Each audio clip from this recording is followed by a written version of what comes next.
Hey guys, welcome to our channel.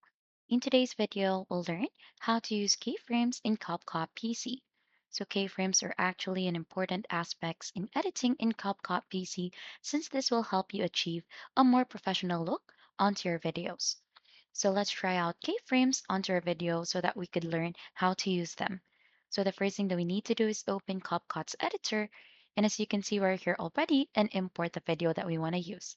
So if you haven't onto your end, just head onto media and then click on to import in here to add in or choose in onto your files to add in the video that you want to use. Now, right after, simply click onto the blue icon in here to add the track onto your timeline. So once it is added, for us to be able to add in a keyframe, so let's move in the duration over here. So what we're going to do in here is we'll add in a quick zoom in and zoom out effect onto your video. So you'll just need to go ahead and simply head here onto the left side once you click onto the video. And under video, we have basic and on position and size. There is this diamond button to add in a keyframe.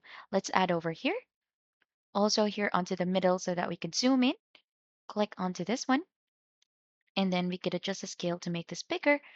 And then we're going to move this back again in here so that we could zoom this one out. So let's click onto the diamond button again. And for the scale of this one, let's have this back onto 100. So you could also type that one out so that it would be easier. So if you do a quick preview, this is what it looks like if you add a keyframe. And that is just basically it, how you use keyframes in CapCut PC. If you think this has been helpful, don't forget to hit the like, subscribe, and I'll see you on to our next video.